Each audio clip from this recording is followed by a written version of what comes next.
বক্সে মেসেজ দিতে পারো যে কোনো কোথাও কোনো কোশ্চেন বা কোনো কোয়ারি থাকলে বা কোনো অসুবিধা হলে ক্লাস বুঝতে।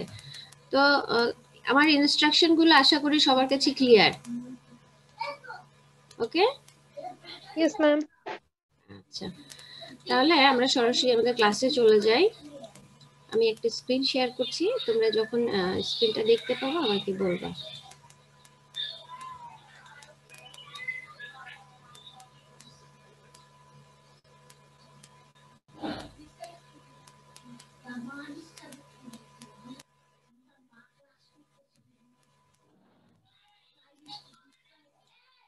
আমরা সবাই দেখতে পাচ্ছি আমাদের স্লাইডটা, পাওয়ারপয়েন্ট স্লাইড একটা আমাদের স্ক্রিনে চলে আসছে। জি ম্যাম, দেখা যাচ্ছে।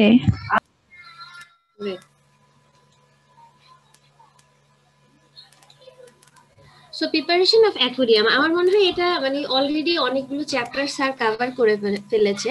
তোমরা এগুলো অলরেডি অনেক কিছুই তোমাদের জানা। সো আমরা যখন একটা অ্যাকুয়ারিয়াম সেট আপ করতে চাই, প্রথমেই আসলে কোন স্টেপটা আমাদের নিতে হয়? জাস্ট তোমরা তোমাদের মতো করে যদি একটু তোমাদের আইডিয়াটা শেয়ার করো, আই থিংক এটা একটু ভালো হয়। এনিওয়ান?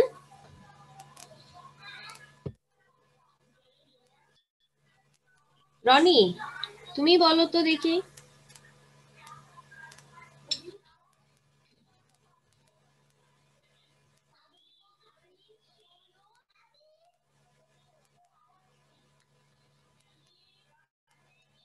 ওকে, আজকে মনে হয় আমরা কথা বলতে যাচ্ছি না, বাট নেক্সট ক্লাস থেকে আমাদের সবাইকে একটু প্রিপারেশন নিতে হবে। হ্যাঁ, আমি কোশ্চেন করব, তোমরা আমাকে কোশ্চেন করবা, আর চেষ্টা করব আমরা যতটা লাইভলি ক্লাস নিতে পারি। সো প্রিপারেশন অফ অ্যাকুয়ারিয়ামের ক্ষেত্রে আমরা যে কোনো যেমন পন্ডের ক্ষেত্রে যখন পন্ড প্রিপারেশন করতে যাও, করে আসছো তোমরা ফার্স্ট ইয়ারে, প্রথম যে জিনিসটা আমরা দেখি সেটা হচ্ছে একটা সাইট আমাকে সিলেকশন করতে হয়, ঠিক না? যে কোন সাইটটা ভালো হবে।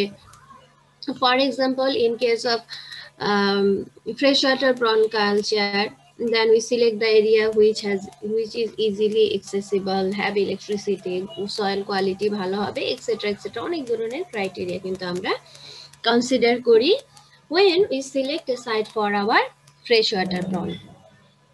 Similar for coastal pond, whatever. So aquarium সিলেকশনের ক্ষেত্রে সাইট সিলেকশনটা একটু ইম্পর্টেন্স। এখন সাইট সিলেকশন বলতে আসলে পন্ডের মতো তো লার্জ এরিয়াতে আমি কোথাও যে পুকুর তৈরি করব, সেখানে সয়েলের ব্যাপার থাকে অনেক কিছু, বাট অ্যাকুয়ারিয়ামের ক্ষেত্রে ব্যাপারটা আসলে একটু different.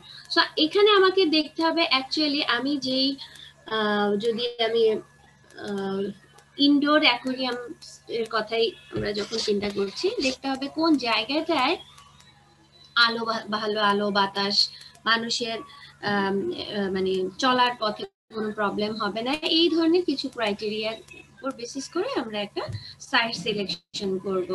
So if we go through according to our PowerPoint, then the firm level must be firm level must be chosen. একটা শক্ত স্ট্রাকচার থাকতে হবে যেটার উপর আমি অ্যাকুয়ারিয়ামটা সেট করব। Make sure the weight is distribute evenly. এখন আমি যদি এমন একটা পাটাতন বা এমন একটা টেবিল ইউজ করি যেটা একটু নড়বড়ে, তখন কিন্তু আসলে ওয়েটটা, অ্যাকুয়ারিয়াম যেহেতু আমরা কাচের তৈরি করে, ওয়েটটা কিন্তু ইভেনলি ডিস্ট্রিবিউট হবে না। সো ওয়েটটা যাতে প্রপারলি full surface area তে distribute হয়, that's mean the surface area should be plain and firm. Then window location is not suitable. Window location টা আমরা avoid করব. Why? Any idea?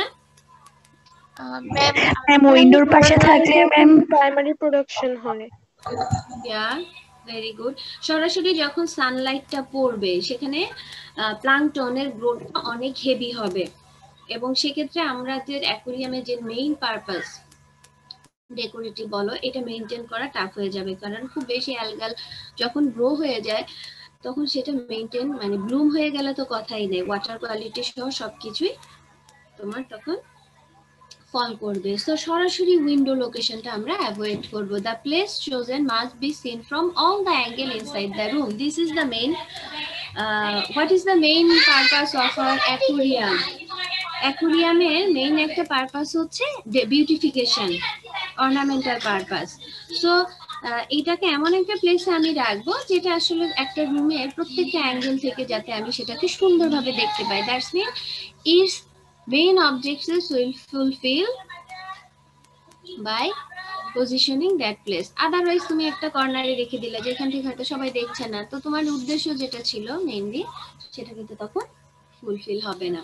Then the side must be easily accessible, আশেপাশে দিয়ে যাতে আমরা ভালোভাবে যেতে পারি, অথবা লোক চলাচলের সময় যাতে সেটা কোনোভাবে ধাক্কা না খায়, এই ধরনের। Keep the fish tank away from any power source, বলা হচ্ছে যে কোনো বড় পাওয়ার সোর্সের কাছ থেকে অ্যাকুরিয়ামটাকে একটু দূরে রাখতে। অনেক সময় পাওয়ার সোর্স এখানে বিভিন্ন ধরনের ঝামেলা হতে পারে, এবং অ্যাকুরিয়ামে যেহেতু ওয়াটার থাকবে, তো এটা খুব ইম্পর্টেন্ট যাতে আমরা ওই ধরনের ইলেকট্রিক বা কোনো ধরনের পাওয়ার সোর্স আছে সেখান থেকে আমরা অ্যাকুরিয়ামটাকে একটু দূরে সেট করি।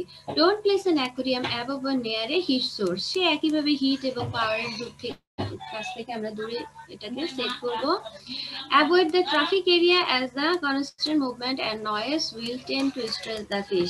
এবং অনেক ধরনের রিসার্চ শো করেছে যে সাউন্ডের একটা ইফেক্ট কিন্তু ফিশের ফিজিওলজিক্যাল এবং বিহেভিয়ারালের উপর একটা ইম্প্যাক্ট ফেলে। সো অর্নামেন্টাল ফিশকে তুমি যদি একটু পিস এনভায়রনমেন্ট এনশিওর করতে চাও, তখন সেটাকে বলা হচ্ছে নয়েসি প্লেস বা কন্টিনিউয়াস মুভমেন্ট করছে মানুষজন, এই ধরনের প্লেস থেকে একটু দূরে রাখাই বেটার।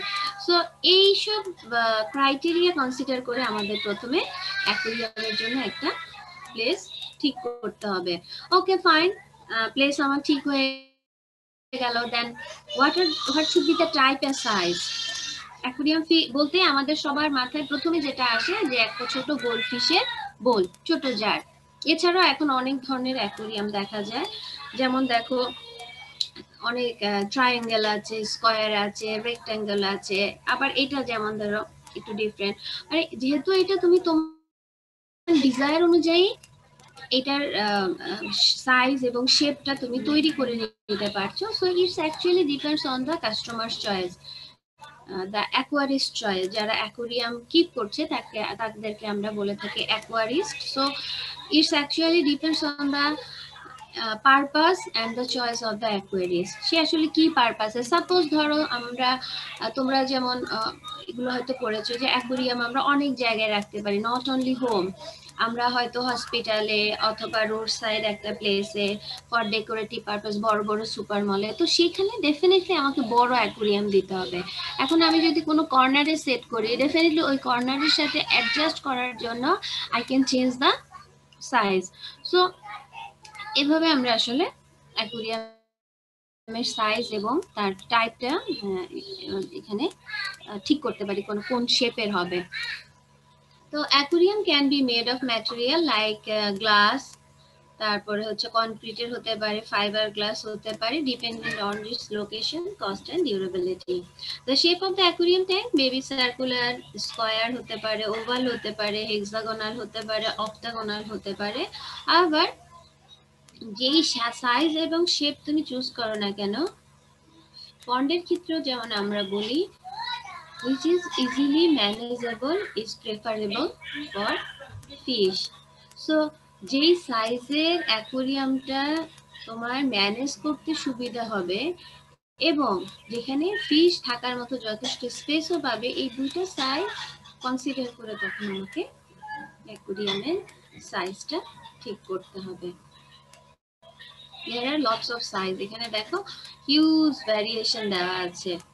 হ্যাঁ, এখন অ্যাকুরিয়ামে শুধুমাত্র একটা সাইজ না, এখানে যতগুলো শেপ দেখতে পাচ্ছি সবগুলো শেপ, অনেক সময় আর্ক শেপ, এটা দেখি একটু ডিফারেন্ট মনে হচ্ছে। আর্ক শেপটাও খুব ইদানিং অনেকে ইউজ করে, জাস্ট টেবিলের মতো, উপরের সারফেসটা যেহেতু সমান এবং নিচে এরকম টেবিলের মতো। তো খুব শৌখিন অনেক মানুষজন আছে যারা এই ছোট যে টেবিলগুলো আমরা ড্রয়িং রুমে অনেক সময় টি টেবিলের মতো ইউজ করি, তো সেইখানে তারা এই অ্যাকুরিয়াম গুলো কিন্তু অনেকে ইউজ করে থাকছে। তোমরা কি দেখতে পাচ্ছ? জি ম্যাম। ওকে, তো আমার সাইট সিলেকশন আমি বুঝলাম যে কিভাবে করব। দেন আমার টাইপ এবং সাইজটা তুমি তোমার ডিজাইর অনুযায়ী যদি নাও, which will be manageable and also have sufficient space for the fish. So steps, what are the steps you should follow during setting up an aquarium? And the first is programming, then stand, collection of aquarium, washing the aquarium, leveling, positioning, artificial light, heating and cooling system, planting media, rock work, water supply, aquarium filling, plant and planting, covering, artificial aeration and filtering. So অনেকগুলো step আমাদের follow করতে হবে যদি আমি একটা proper aquarium set করতে চাই। And the first যে স্টেপটা নিয়ে আমরা দেখতে পাচ্ছি program. What does it mean? Program বলতে আসলে আমরা কি বুঝবো? আমরা যে কোনো একটা ধরো যে কোনো একটা প্রোগ্রামের অ্যারেঞ্জ যখন করি সেখানে অনেকগুলো ব্যাপার কিন্তু আমরা যেমন ঘরের কোনো প্রোগ্রাম, ফ্রেন্ডসদের মধ্যে যদি কোনো প্রোগ্রাম সেট করতে চাই, দেখো এই প্রোগ্রাম সেট করার সময় আমরা অনেক জেনে যে কখন করব, কিভাবে করব, কোথায় করব, অনেকগুলো ব্যাপার কিন্তু তখন আমাদের সিলেক্ট করে রাখতে হবে। তো সেম একইভাবে যখন আমরা অ্যাকুয়ারিয়াম সেট আপ করবো, আমাদের একটা গুড প্ল্যানিং খুব important, and it should be the first step. একবারে অ্যাকুয়ারিয়াম তৈরি করার প্রথমে আমাকে এই প্ল্যানিংটা বা প্রোগ্রামটা সেট করে নিতে হবে। So the program of aquarium preparation includes when, where, why the aquarium should be constructed.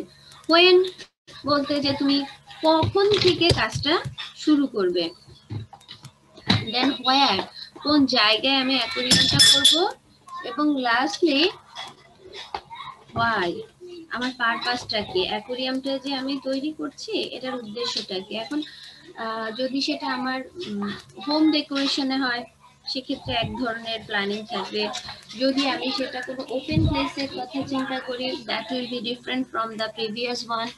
If you consider a aquarium for setting in a hospital for the recreational or for other purpose, আমরা জানি যে aquarium একটা হয়তো sir পড়িয়েছে যে এটা অনেক সময় patients এর রিল্যাক্সেশনে হেল্প করে, it relieve stress, it relieve it solve মানে যাদের হাই প্রেসার আছে অনেক সময় মানে জাস্ট তুমি যখন একটু মনটাকে শান্ত রাখতে পারো, তো অ্যাকুয়ারিয়ামে যখন ফিশ গুলো দেখা যায় এটা it's give us a pleasure. So কেন আমি এটাকে সেট আপ করছি সেটার উপর ডিপেন্ড করে আমি আমার ডিজাইনটা তখন ডিফারেন্ট করব। Then what will be the size, shape and type, কি ধরনের হবে, কোন শেপের হবে, কোন টাইপের হবে। এখানে টাইপ বলতে আমরা যেটা বুঝি যে যেমন আর শুধুমাত্র ফ্রেশ ওয়াটার অ্যাকুয়ারিয়াম কিন্তু হয় না, ওয়ার্ল্ডে অনেক ধরনের অ্যাকুয়ারিয়াম যেমন ম্যারাইন অ্যাকুয়ারিয়াম হয়, salt water aquarium, brackish water aquarium, fresh water aquarium, and it also differ according to the species. For example, we can use a solely goldfish aquarium, শুধুমাত্র goldfish রাখবো, or we will choose a combined aquarium where different types of fish will be accumulated or reared in a same tank. Same as অনেক সময় আমরা শুধুমাত্র শ্রিম্পের জন্য অনেক অ্যাকুয়ারিস্ট আছে যারা শুধুমাত্র শ্রিম্প রাখে, দে প্রেফার শ্রিম্প, তাদের যে ক্রলিং করে তাদের যে বিহেভিয়ার, অনেক huge varieties colour of shrimp কিন্তু ওয়ার্ল্ডে আছে, and this is maybe one type of aquarium, and someone maybe prefer turtle. So আমি স্পেসিস টু স্পেসিস কনসিডার করে বিভিন্ন টাইপসের আমার অ্যাকুয়ারিয়াম হতে পারে, কম্বিনেশন ফিশের কম্বিনেশনের উপর ডিপেন্ড করে টাইপ হতে পারে। দেন ওয়াটার, কি ধরনের ওয়াটার ইউজ করব, fresh water, brackish or salt water, এই হচ্ছে আসলে অ্যাকুয়ারিয়ামের টাইপগুলো। তোমরা কি অ্যাকুয়ারিয়ামের টাইপস ডিটেইল পড়েছো স্যার? না ম্যাম। ওকে, আমি যদি পরবর্তীতে সুযোগ হয় আমি একটু চেষ্টা করবো, বাট টাইপসটা তো বুঝতে পেরেছি আমরা, কি বলো? এনি মানে কোনো প্রবলেম বুঝতে টাইপসটা আসলে কি? না ম্যাম, বুঝতে পেরেছি। ওকে, সো এগুলো আমাকে আগে ঠিক করতে হবে। A aquarium may be setting up for pleasure or commercial purpose, যেটা একটু আগে বললাম, কোথায় তুমি সেট আপ করবে সেটা ডিপেন্ডস করছে। and the size rectangular square shape with low depth is preferable.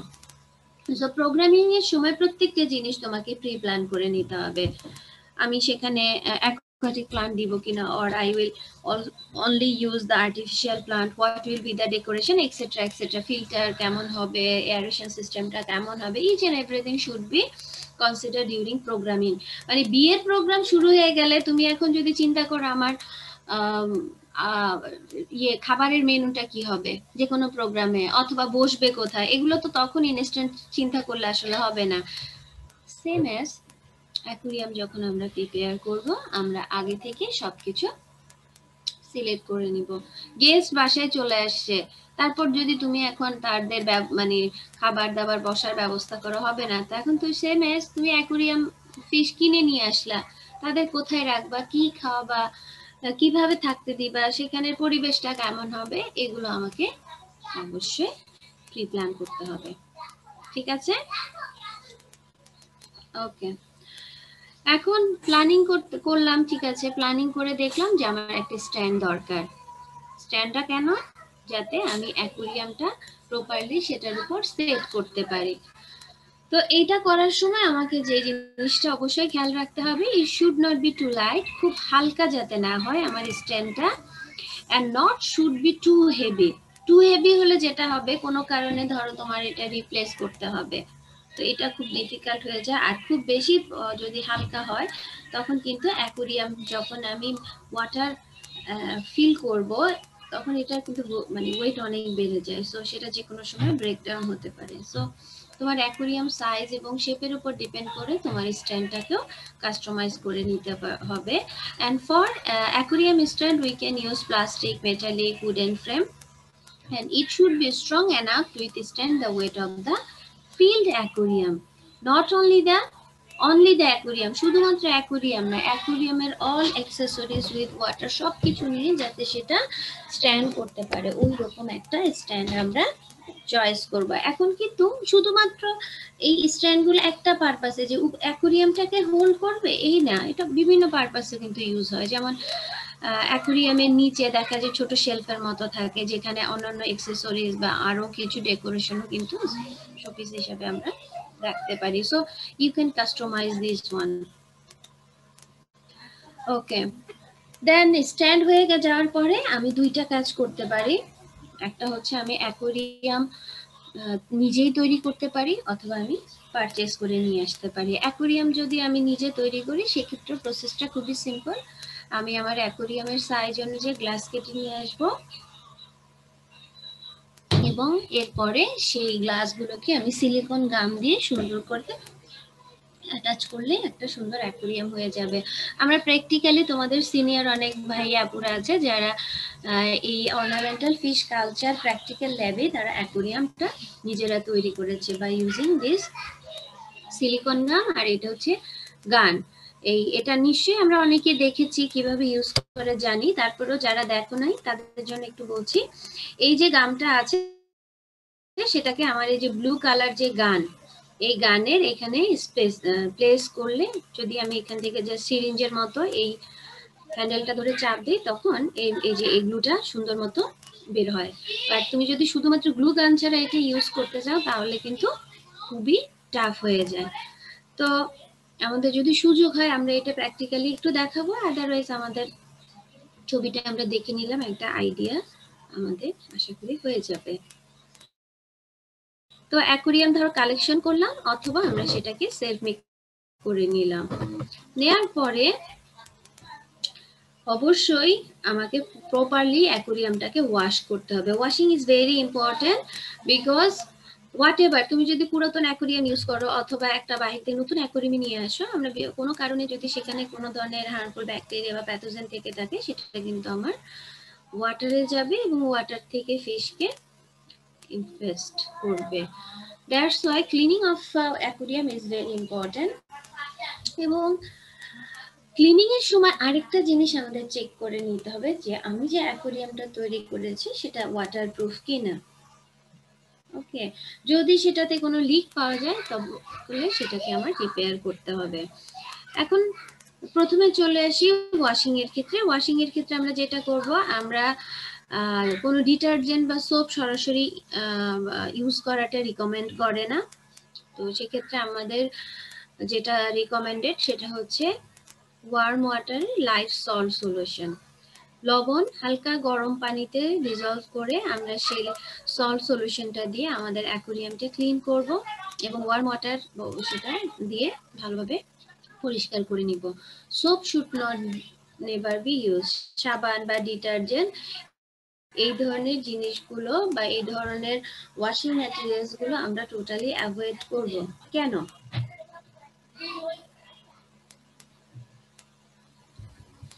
কেউ বলতে পারবো কেন? ম্যাম এটা হার্মফুল ফিশের জন্য। কেন harmful ma'am? Definitely harmful, but why? Ma'am বিভিন্ন টাইপের রোগ সৃষ্টি হতে পারে মাছের। সাবান তো আমরা ইউজ করি রোগ জীবাণু মারার জন্য, তাই না? এই যে করোনার সময় সব সময় ফোন দিলে প্রথমে হয় কি সাবান দিয়ে হাত ধুন, তাহলে সবার আগে কি মারা যাবে জীবাণু।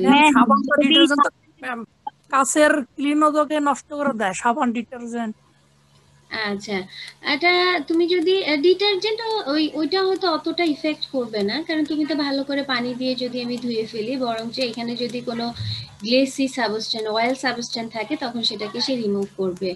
ওকে, তোমরা ট্রাই করার জন্য থ্যাঙ্কস। যেটা হচ্ছে সাবান এবং ডিটারজেন্ট বলে, সেখানে কিন্তু আমরা বিভিন্ন ধরনের কেমিক্যাল ইউজ করি, বিশেষ করে ক্লোরিন জাতীয় যে ম্যাটেরিয়ালস গুলো, যেমন ব্লিচিং পাউডারে অনেক ক্লোরিন কন্টেন্ট থাকে, যেগুলো হচ্ছে আসলে লিভিং অর্গানিজম যেগুলো তাদের জন্য হার্মফুল। সো এই ধর সাবান বা ডিটারজেন্ট যখন আমরা ইউজ করব, যতই আমি ধুয়ে ফেলি সেটার কিছুটা কেমিক্যাল কিন্তু আমার অ্যাকুয়ারিয়ামে রয়ে যায়, একটা টাইম পর্যন্ত রয়ে যায়। তো ওই ধরনের সোপ বা ডিটারজেন্ট যখন আমি ইউজ করব ক্লিনিং এর জন্য, তখন কিন্তু ওয়াটারের মধ্যে সেটার কিছুটা অংশ থাকবে, এবং এই ওয়াটারে যখন আমি ফিশ বা আদার যে মাইক্রো অর্গানিজম বলতে আমি যে লিভিং যদি জুপ্লাঙ্কটন বা এই ধরনের কোনো সাবস্টেন্স থাকে তখন তারা কিন্তু মারা যাবে। সো লিভিং অ্যানিমেলের জন্য এই সোপ বা ডিটারজেন্টের যে রেসিডুয়াল পার্টটা সেটা হার্মফুল। সে কারণে বলা হয় তুমি ওকে সোপ দিয়ে যাতে তুমি সেটা ক্লিন না করো।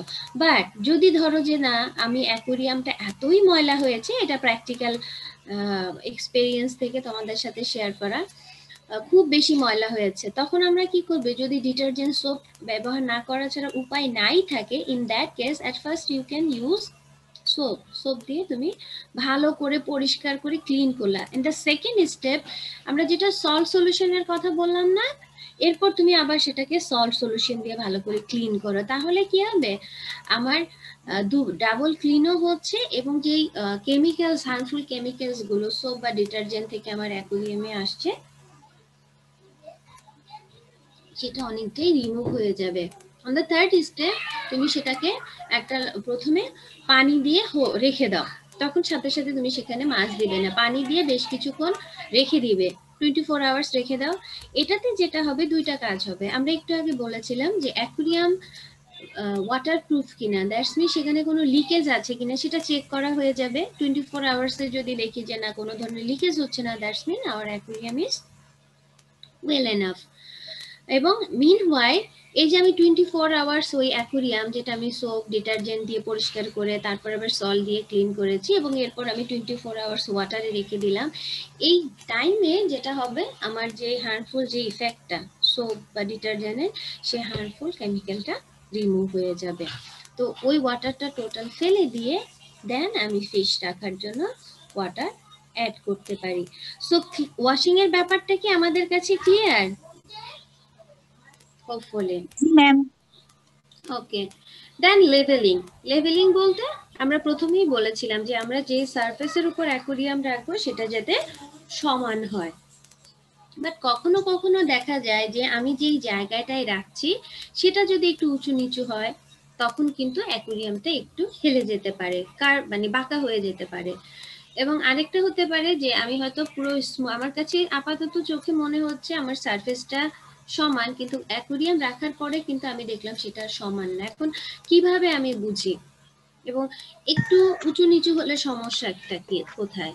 উঁচু নিচু হলে সমস্যাটা দেখো, যখন অ্যাকুরিয়ামে আমি ওয়াটার ফিল আপ করবো তখন যেটা হবে, আমার যেই পাশটা নিচু সেখানে কিন্তু ওয়াটার প্রেসারটা কি হবে, কম হবে না বেশি হবে? বেশি হবে। বেশি। আমরা খুব সুন্দর মুরগির ডাক শুনতে পাচ্ছি কার অ্যাঙ্গেল থেকে? কাইন্ডলি আমরা ওই সাউন্ডটা মিউট করে দেই। ওকে, আওয়াজ শোনা যাচ্ছে? Kindly thank you so much. So যখন একটা পাশে ওয়াটারের প্রেসারটা বেড়ে যাবে, আমার যেহেতু অ্যাকুরিয়ামটা কাচের তৈরি, সো কোনো পাশে যদি প্রেসার বেশি পড়ে যায় আমার অ্যাকুরিয়ামের গ্লাসটা কিন্তু ফেটে যাবে। এবং অ্যাকুরিয়াম মেইনটেইন, এটা কিন্তু খুবই মানে কি বলি লেবোরিয়াস এবং খুবই বদারিং একটা কাজ, যে অ্যাকুরিয়ামের গ্লাস ফেটে গেলে টোটাল সেটআপটা আবার করতে হয়, ওয়াটার ক্লিন করা। ইভেন যদি এমন সময় হয় যে রাতে তুমি আমরা যখন ঘুমাচ্ছি তখন অ্যাকুরিয়ামটা ক্র্যাক করলো, আমি হয়তো খেয়াল করি না, আওয়াজও হয়ে নেই, বাট আমার যে ফিশ বা যেই অ্যানিমালস গুলোকে আমি আমার অ্যাকুরিয়ামে রাখছি তারা কিন্তু সবাই মারা যাবে। So leveling is very important. তো যেটা বলছিলাম, যদি ধরো কোনো কারণে আমি লেভেল করতে পারছি না যে ফ্রেমটা, সেটা লেভেল হচ্ছে, তখন যেটা করব, আমরা বাজারে বিভিন্ন কর্ক শীট পাওয়া যায়, slice of cork or soft material, এটা সুন্দর করে যে পাশটা সমান না সেখানে দিয়ে লেভেলটা করার চেষ্টা করব। ঠিক আছে? So why levelling is important এবং how we can level the aquarium, এটা যদি বুঝে গেছে, পারবে তো নিশ্চয়ই? সহজ। জি ম্যাম। পজিশনিং, এটা আগেও বলেছি, সাইট সিলেকশনের জন্য ডাইরেক্ট সানলাইট যাতে না হয়, and 2 or 3 feet away from the window, সরাসরি যে উইন্ডো আছে সেই উইন্ডো থেকে 2 এবং 3 ফিট দূরে আমরা অ্যাকুরিয়ামটা রাখার চেষ্টা করব, এবং সেটা যাতে সাউথ ফেসেস না হয় এই ব্যাপারটাও আমরা এনশিওর করতে হবে। আমরা প্রেফার করছি north then east or west, but south ফেসটা আমাদের অ্যাভয়েড করতে হবে। এটার একটা কারণ হচ্ছে, সাধারণত সাউথ দক্ষিণের যে দক্ষিণমুখী যে জানালাগুলো বা উইন্ডোগুলো আছে সেখান থেকে কিন্তু সবচেয়ে বেশি উইন্ড ফ্লো হয়। সো যখন বাতাসে বেশি হবে তখন বলা হচ্ছে এইটা অ্যাকুরিয়ামের জন্য আসলে ওই পজিশনটা অতটা ভালো নয়, বিভিন্ন ধরনের ডাস্ট আসতে পারে, এই একটা ব্যাপার। তো it is better to face north, উত্তর দিকে মুভ করে রাখাটাই হচ্ছে better. Okay, to avoid undesirable sunside, direct sunlight যাতে না হয় সেটা আমরা ওই প্লেসটাকে ইয়ে করবো। তো পজিশনিং আমরা করে হচ্ছে, then artificial light. So the advantage of artificial light is that amount of light can be controlled. আমরা দুই ধরনের লাইট ইউজ করতে পারি, একটা হচ্ছে ন্যাচারাল লাইট আর একটা হচ্ছে আর্টিফিশিয়াল লাইট। এখন যখন আমি ইনডোর অ্যাকুরিয়ামের কথা চিন্তা করি তখন ডেফিনেটলি আমাকে সেখানে আর্টিফিশিয়াল লাইটটা একটা অবশ্যই এনশিওর করতে হবে। এবং আর্টিফিশিয়াল লাইট হচ্ছে কালারফুল লাইট, আমি বিভিন্ন কালারফুল লাইট ইউজ করতে পারি। The electric lamp can be placed not more than 6 inches above the surface of water. এবং এই লাইটগুলো বলা হচ্ছে আমার যে ওয়াটার সারফেস আছে সেটার থেকে 6 ইঞ্চি উপরের দিকে আমাকে সেট আপ করতে হবে। To estimate the watt of the electric lamp, the following formula can be used. ওয়াটের ওটা আমরা এই ফর্মুলা ইউজ করে আমরা ক্যালকুলেট করতে পারি যে আমার অ্যাকুরিয়ামের যে লেন্থ আছে সেটার সাথে আমি 3.25 গুণ করে যত ওয়াট হয় ওই ওয়াটের একটা ল্যাম্প ইউজ করব। আবার যদি আমি সেটা সেন্টিমিটারে অ্যাকুরিয়ামের লেন্থটাকে আমি মেজার করি সেক্ষেত্রে 1.3 দিয়ে মাল্টিপ্লাই করে সেক্ষেত্রে আমি কত ওয়াটের লাইট আমি দিব এবং কত ইঞ্চি উপরে দিব, এটার কিন্তু একটা রাফ ক্যালকুলেশন আমরা এই স্লাইড থেকে পেয়ে গেলাম যে 6 ইঞ্চি উপরে দিব এবং আমরা কত ওয়াটার লাইট ইউজ করব সেটা আমার টোটাল যে অ্যাকোয়ারিয়ামের লেন্থ আছে সেটার সাথে মাল্টিপ্লাই করে 3.25 in case of inch and 1.3 in case of centimeter. Heating and cooling আমরা সবাই জানি হিটার এবং কুলার দুইটাই important, but it's actually recommended during the heating সিস্টেমটা, যে উইন্টারে যখন টেম্পারেচার খুব কমে যায় সেক্ষেত্রে আমাদের হিটারটা ইউজ করতে হবে। এখানে যে একটা আমরা দেখতে পাচ্ছি লম্বা লাঠির মতো plugin, this is the heater.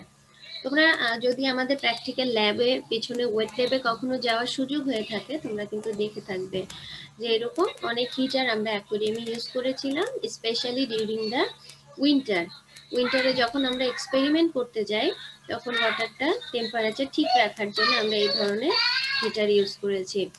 On other hand cooling ডিভাইসটা হচ্ছে সেম, যেখানে টেম্পারেচার অনেক হাই সেখানে ওয়াটার টেম্পারেচারটাকে আমরা একটু লো করার জন্য বিভিন্ন কুলিং ডিভাইসও ব্যবহার করে থাকি। The aquarium can be set on ammonia circulating pipe or the temperature of the room can be maintained. The thermometer can be added with an aquarium to read the temperature. এবং একটা thermometer দিয়ে আমাদের monitoring করতে হবে যে আমাদের টেম্পারেচারটা optimum আছে কিনা। দেন প্লান্টিং মিডিয়া। প্লান্টিং মিডিয়া ব্যাপারটা আসলে তোমরা কি অ্যাকোয়াটিক প্লান্ট পড়ে অর্নামেন্টাল ট্যাঙ্কে যে প্লান্টগুলো আমরা সচরাচর ইউজ করতে হয় সেগুলো সম্পর্কে পড়েছো? না ম্যাম।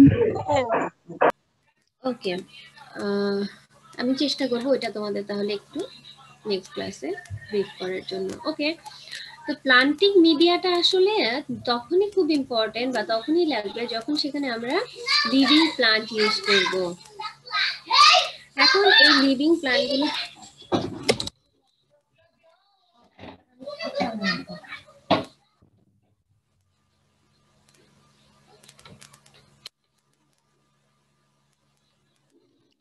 আমরা যখন আর্টিফিশিয়াল প্লান্ট ইউজ করব, in that case planting media is not essential.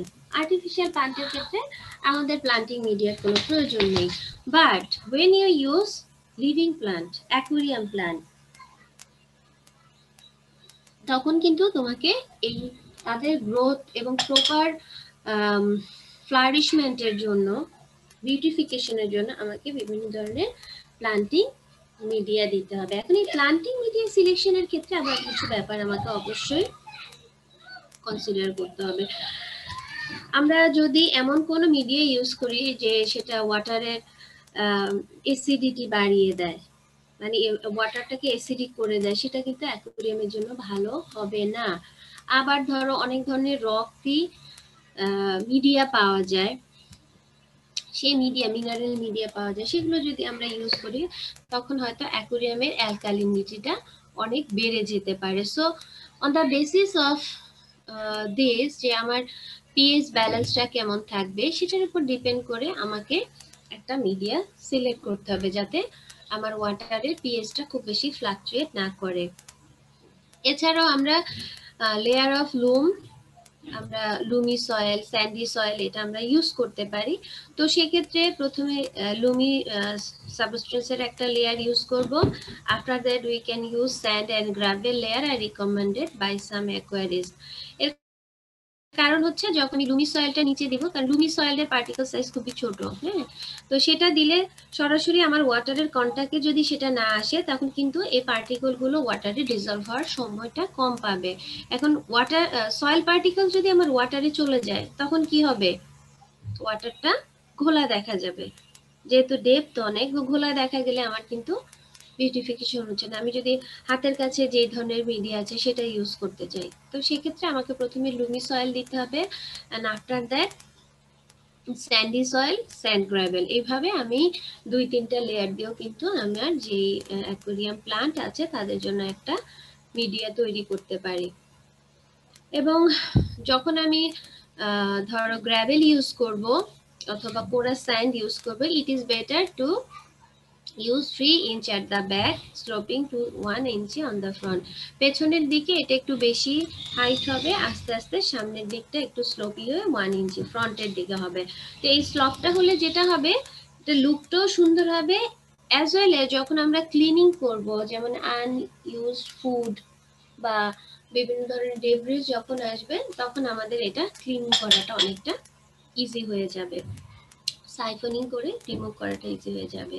Planting media is not needed for artificial plant. Artificial প্লান্টের ক্ষেত্রে প্লান্টিং মিডিয়া দরকার নেই, বাট যখন আমরা লিভিং প্লান্ট ইউজ করব তখন অবশ্যই আমাকে ভালো মানের প্লান্টিং মিডিয়াটাকে সিলেক্ট করতে হবে। রক ওয়ার্ক তো আমরা সবাই চিনি যে অ্যাকোয়ারিয়ামে কি ধরনের বিভিন্ন ধরনের বড় বড় রক অনেক অ্যাকোয়ারিস্ট ইউজ করে থাকে। The stone should be smaller and smooth, but not with spiny edge. Sharp edge যাতে না থাকে এটা আমাদের খেয়াল করতে হবে। Then stone should be soaked for a few days as several changes take place in water with calcareous substance. Do you know what is calcareous substance?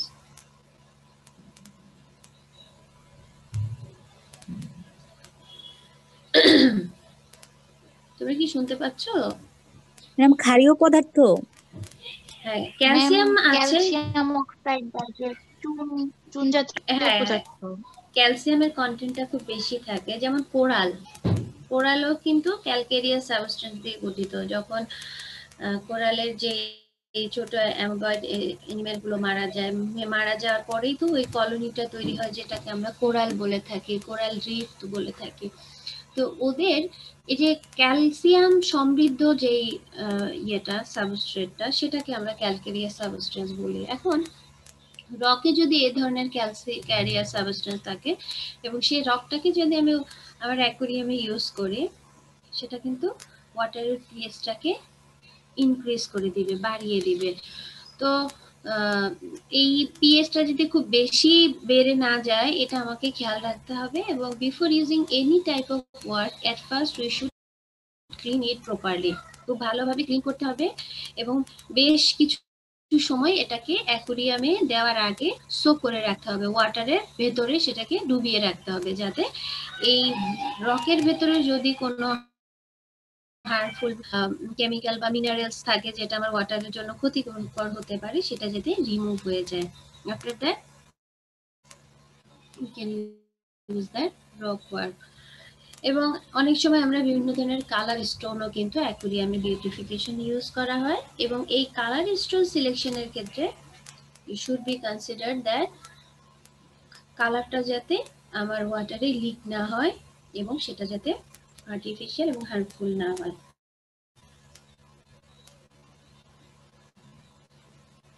Mainly waterborne যে রকগুলো আছে সেটাকে প্রেফার করা হয় ফর অ্যাকোয়ারিয়াম। দেন ওয়াটারের ক্ষেত্রে আসলে specific আলাদা করে বলার কিছু নাই।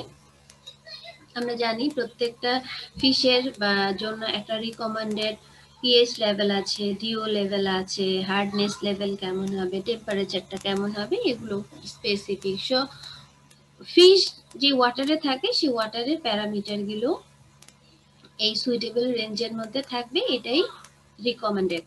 যেমন পিএইচটা বলা হচ্ছে 6.5 থেকে 9, যদিও বলা হচ্ছে 7.5টা হচ্ছে ভালো, 7 এর উপর, 7 হচ্ছে নিউট্রাল থেকে একটু বেসিক টাইপের যে পিএইচ ক্ষারীয়, সেই পিএইচটা প্রেফার করি। Temperature alkalinity, oxygen at least 5 ppm. Chlorination is done in tap water, so boiling should be provided to remove it. এই পয়েন্টটাতে আমি একটু বলতে চাই। আমরা যারা বাসায় আছি অনেক সময় কি করি, কলের পানি ট্যাপ ওয়াটার ইউজ করি, দ্যাটস মিন সাপ্লাইয়ের ওয়াটারটা ইউজ করি। এখন এই সাপ্লাইয়ের ওয়াটারটা যখন ইউজ করি তখন যেটা প্রবলেম হয়, ওয়াটার যে স্টেশনগুলো আছে যেখান থেকে ওয়াটারগুলো আমাদের পুরো শহরে সাপ্লাই দিচ্ছে, তারা কিন্তু এই ওয়াটারটাকে ক্লিন করার জন্য বিভিন্ন ধরনের ক্লোরিন সাবস্টেন্স ইউজ করে, ব্লিচিং পাউডার বা এই ধরনের আরো অনেক ধরনের কেমিক্যালস তারা ব্যবহার করে ফর ক্লিনিং দ্য প্যাথোজেন আর ডিঅডোরেশন। একটা গন্ধ থাকে অনেক সময়, আমরা এগুলো পেপার পত্রিকা তোমরা অনেক পড়ে থাকো, যে ওয়াটারটা আসে সেটা আগে তাদের পিউরিফাই করতে হয়, তারপর তারা সেটা সাপ্লাই দেয়। এখন প্রবলেমটা হচ্ছে যখন এই ওয়াটারটাকে তারা সাপ্লাই দিচ্ছে বিভিন্ন পাইপলাইনে ট্যাপের মাধ্যমে, তখন এই ক্লোরিন কিন্তু ওয়াটারের মধ্যে থেকে যাচ্ছে। এটা হয়তো আমাদের জন্য অতটা হার্মফুল না, বাট এই ট্যাপ ওয়াটার, ক্লোরিনেটেড ট্যাপ ওয়াটার যখন আমি সরাসরি ফিশের অ্যাকুয়ারিয়ামে দিচ্ছি এবং দেওয়ার পরে সাথে সাথে অনেকে আমরা সেখানে মাছ রিলিজ করে দেই, মানে মাছ কিনে নিয়ে আসছি, এটা যত তাড়াতাড়ি অ্যাকুয়ারিয়ামে ছাড়বো ততই দেখতে ভালো লাগবে, ব্যাপারটা ওইরকম। বাট যখনই আমি সেখানে ছাড়ছি কি হচ্ছে, যেহেতু ওই ওয়াটারে মানে ক্লোরিন ছিল, মাছ কিন্তু সাথে সাথেই মারা যায়। মানে অনেকে বলে এত সবকিছু করলাম, ক্লিন করলাম, কিছু হলো না, মাছ বাসায় নিয়ে আসছি, একদিনের মাথায় মাছগুলো মরে গেছে। তো জিনিসগুলো কিন্তু ছোট ছোট কিছু ব্যাপার আমাদের জানা থাকলে এই ধরনের অকারেন্স গুলো থেকে আমরা নিজেদেরকে রাখতে পারি। সো এখন ধরো তোমার কাছে ক্লোরিন ওয়াটার ছাড়া বলা হচ্ছে রেইন ওয়াটার বা পন্ড ওয়াটার আমার অ্যাকুয়ারিয়ামে ইউজ করা ভালো, বাট তোমার কাছে যদি অল্টারনেটিভ না থাকে, আমার এখন বৃষ্টিও নেই এই মুহূর্তে, ধরো বৃষ্টির পানি নেই, পুকুর নাই আমার আশেপাশে ধরো, তখন আমাকে ডেফিনেটলি ট্যাপ ওয়াটারই তো ইউজ করতে হবে, আর কোনো অল্টারনেটিভ নাই। তখন আমি কি করব? তখন আমি দুইটা কাজ করতে পারি। তোমরা কি শুনতে পাচ্ছ? জি ম্যাম। এগুলো কিন্তু শীটে নাও পেতে পারো। হ্যাঁ, এই যে আমি কথাগুলো বলছি স্লাইডে হয়তো না পাবা, নাই, বাট আমি যে বলছি এগুলো তোমরা একটু নোট ডাউন করতে হবে। আমি কিন্তু ওই ক্লাসে যে ডিসকাস করি এখান থেকে কিন্তু কোশ্চেন দিই, তাই না? ওকে, সো দুইটা কাজ করতে পারে। একটা করতে পারে কি, ট্যাপ ওয়াটারটাকে আমার ভালো করে বয়েল করতে হবে। বয়েল করলে যেটা হবে যে ক্লোরিনটা সেটা ইভাপোরেট হয়ে যাবে, first one. Second one, aeration দিতে পারি। তুমি অ্যাকুয়ারিয়াম সেট করলা, সেখানে ট্যাপ ওয়াটার রাখলা, ট্যাপ ওয়াটার রাখার পরে তুমি সেখানে এয়ারেটর সেট করে এয়ারেশন দিতে থাকো, ফিশ দেওয়ার দরকার নেই। সো যখন তুমি অক্সিজেন অ্যাড করবা, এয়ারেশন দিবা তোমার ওয়াটারে, যেটা হবে ওই ক্লোরিনটা ইভাপোরেট হয়ে যাবে। তাহলে খুব সহজেই কিন্তু একটু জানা থাকলে আমি ক্লোরিন ওয়াটার থেকে আমার মাছকে সেভ করতে পারি। এখন ধরো তুমি বলতেছো ওগুলো আমার কাছে একটু ঝামেলার মনে হচ্ছে, কে আবার পানি বয়েল করবে, আবার এয়ারেশন দিয়ে রাখবো, আমি সরাসরি কোনো কাজ করতে চাই। সেক্ষেত্রে অ্যাকুয়ারিয়াম শপে ডিক্লোরিনেশন সলিউশন পাওয়া যায়, এক ধরনের কেমিক্যাল পাওয়া যায়, যেটা যখন তুমি ওই ক্লোরিনেটেড ওয়াটারে দিবে, সেটা কেমিক্যাল রিঅ্যাকশনের মাধ্যমে হার্মফুল ক্লোরিনটাকে ওই ওয়াটার থেকে বের করে দেয়। তুমি সেটাও করতে পারো। তাহলে বয়েলিং এবং এয়ারেশনটা খুব সিম্পল, আমি যেটা নিজেই করতে পারি। আর যদি তুমি চাও যে ডিক্লোরিনেটেড সলিউশন ব্যবহার করবো, সেটাও করতে পারো। তো এইভাবে আমরা ওয়াটারটাকে ক্লোরিন ফ্রি করে নিতে পারি। তো তোমাদের কি ক্লাস আছে এখন আরেকটা? জি ম্যাম, আমাদের 10:30 আরেকটা স্যার, জি ম্যাম। Okay, thank you. আমি একটু বেশি সময় নিয়ে ফেললাম তাহলে। হ্যাঁ, তো সবাই ভালো থেকো, ইনশাআল্লাহ নেক্সট শিডিউল ক্লাসে আবার কথা হবে। সেই পর্যন্ত সবাই ভালো থেকো, আল্লাহ হাফেজ। আজকের মতো এখানে ক্লাস শেষ করলাম, ঠিক আছে? জি ম্যাম, আসসালামু আলাইকুম। আসসালামু আলাইকুম ম্যাডাম। ওয়ালাইকুম আসসালাম। সবাই ভালো থেকো, আর ক্লাস সংক্রান্ত যদি কোনো প্রবলেম ফেস করো অবশ্যই আমাকে জানাবা। আমাদের মানে শীটটা আগে দিয়ে দিলে ভালো হইতো। শীটটা আগে দিলে ভালো হতো, তাহলে কি হবে জানো ম্যাম, শীটের দিকে মনোযোগ থাকবে। এই যে আমি এক্সট্রা কথাগুলো বলছি না, গল্প করছি, এই গল্পটা কিন্তু শুনবো না আমরা। অবশ্যই আমি শীট দিব আমরা সেটা। একসাথে করি, তো সেই জন্য বলতেছিলাম বারবার, মানে বাইরে যাওয়া বা না না, বাইরে যাওয়ার মানে বাইরে যাওয়া বলতে আমরা যে শীট প্রিন্ট করতে যাই, তো এই জন্য সব সাবজেক্ট গুলো একসাথে করে নিয়ে আসি এভাবে আর কি। আচ্ছা আচ্ছা, ঠিক আছে, আজকে বললাম, আমার মাথায় থাকবে, ইনশাআল্লাহ নেক্সট ক্লাসে আমি এটা জানাবো। ওকে, কালকে বুধবারে মানে তোমাদের সাথে আবার ক্লাস, তাই না ম্যাম? জি ম্যাম। ঠিক আছে, তাহলে সবাই ভালো থেকো, আল্লাহ হাফেজ, আসসালামু আলাইকুম।